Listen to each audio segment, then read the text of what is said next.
personality. Okay? For example, the armrest here. Not really sure why it does this, but when you push forward on it, it moves forward. Back and back. I really don't know what the fuck that is. That's a quirk. Maybe I'm just stupid and haven't looked it up, but maybe it's for when you shift, your arm can move too, but that's... Are you really that fucking lazy not to take your arm off the center console? I don't know. Another thing. This car, like almost every other European car, has sensors for the sensors. What I mean by that is that things are very sensitive. When I have the back seat pulled forward, up here in my heads-up display it will say rear seat unlatched, and it won't go away until I hit OK, but it'll come back as I'm driving. Now, I don't know how that's exactly a safety concern. It's just over functionality, I think. It's not necessary, but it is what it is. Also, the locking system on this thing, not very good. You'll notice that we have a fob here, and when I push lock, all the doors will lock sometimes, but most of the time the driver's door won't lock at all. So what I'll have to do is push this down manually and lock the rest of the doors. And it is a pain in the ass. Maybe I'm just being picky. Maybe I need to get a new battery in my fob. The cup holder. Yes. Do you see the cup holder here? Okay, I'll push it. Comes out. Folds out like that. How cool is that? Push it back in. It's a secret. The first thing you'll notice as soon as you get in this car is the cockpit-like design. A lot like my Pontiac, to be exact. Saab actually made their cars based on their jets, or so they say. That was their marketing campaign. You'll notice that the keys down here, obviously jets don't have keys, but it's a cool feature. I later found out that this key is down here because if you have a front end impact, that your knee on other cars will actually smash into the key and destroy your knee. And this is actually a safety device.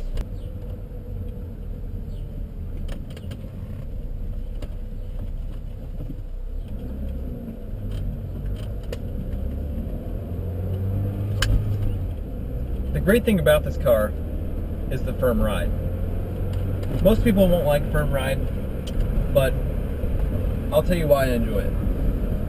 Cornering is exceptional. Braking is very good, as is acceleration. There's not a lot of bouncing back and forth or side to side when you want to do what you gotta do. The shifts on this car are nice and crisp. It is a bit of a long throw, but the clutch, not too hard, not too soft. It releases right in the middle, it engages right in the middle. It's really consistent, which is nice. I've had cars where that's not the case. I'm looking at U-seat. Damn French. Also, turbo lag, not really a lot of that. Unless you're in a low gear, and you're just stomping at it, the turbo's going to spool, but it's not going to do anything. I mean, that's going to be with any turbo car, to be honest. When accelerating from first, second to third, first doesn't exactly have a lot of turbo in it. The spool usually ends up being around mid-second gear. That's just how the turbo's tuned in this car. I mean, I can change that, but I really don't feel like it because I feel like what came stock is what I need. And I don't really want to mess with fuel economy because I'm getting, let's see, combined average right now of 26.5 miles per gallon city and highway combined. Yeah, thank you. Heads-up display telling me that I need a windshield wiper fluid. Like I said, this car will tell you if you need to take a shit. Oh, that's quick. Yeah.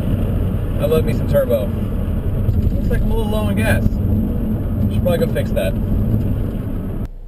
This car also comes with 4-wheel disc brake standard, which is nice. I've only owned cars previously with disc brakes in the front, to me, I feel like there's an imbalance with only disc brakes on the front. With this car, if I have to brake hard or heavily, I find that this car is incredibly balanced. The suspension works well with the brakes. The car's weight is distributed evenly, I feel, more so than, I wouldn't say to BMW standards, but close to it. Like I said, this didn't cost as much as a BMW. It doesn't drive like a BMW, but it is European, it is a stiffer ride, and it is quick. Well, I understood before, I guess, why black was a bad choice for a car, but I understand it even more now. One, in the summer, incredibly hot when you get in the car, especially with these pleather seats. Yeah, it's not a good combination. Now, mind you, this car was actually built for Sweden, and the summers, as we all should probably know, that they don't get that hot up that far north. However, here in the United States, where it gets over 100 sometimes, over in the 90s consistently in the summertime, black with leather is just a bad idea. Tinting the windows may actually slightly resolve the issue, which I may actually end up having to do before the summer's over. I bought it used, obviously. It came with all power windows, power sunroof, leather, heated seats front and back, or sorry, passengers.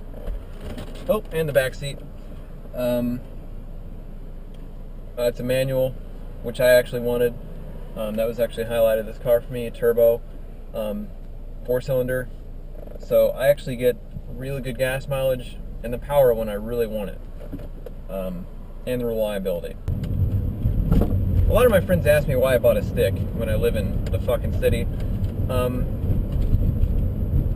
You know, that's a good question. I feel like this car is me, and it's just a second nature thing, I guess. It doesn't bother me. Boy, the sun is hot today. Holy shit. Don't even get me started on traffic here. Traffic in the fucking DC metro area is the fucking worst. Ha! Holy shit.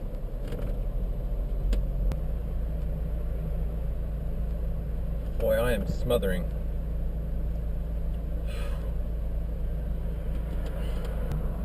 I can't tell you how much I really enjoy traffic.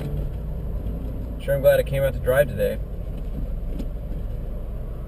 I would much rather be on my bike. Fucking go! Fucking go!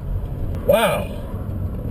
You know, you try to let people merge, and they just fucking sit there. You fucking hold up traffic to fucking let them in, and they just fucking sit there. You know what? Sometimes you just gotta be a fucking asshole. Otherwise, you're fucking more people up behind you. I have absolutely no sympathy for fucking dumb drivers. You can have a fucking PhD in astrophysics. You're a fucking idiot if you can't fucking drive. It's simple. It really is. Here's the thing, though. I know we're kind of getting off topic of the car, but this is something I gotta fucking say. I got something to say, and I'm gonna fucking say it. Alright? Nobody thinks they're a bad driver. Nobody. Everybody thinks they're a great driver. I'm here to fucking tell you that the fucking majority of drivers fucking blow! I've only been on this trip for 10 minutes, and I'm already starting to get fucking heated. I'm sorry this review in this car can't last too much longer, because driving in this place is making me a little fucking nutty. Alright? A lot of times when I have my friends in the car, they actually start getting scared because I yell at people. I actually lost a couple of friends because I yell so much in my car. That's not a joke, that's actually true. But, you know, I guess that's good. Weeding out the pussies. I don't want pussies for friends. And, you know what? If you're going to hang out at the parks, you better be fucking prepared for the fucking yelling. Oh, look. Another stoplight. Oh, boy.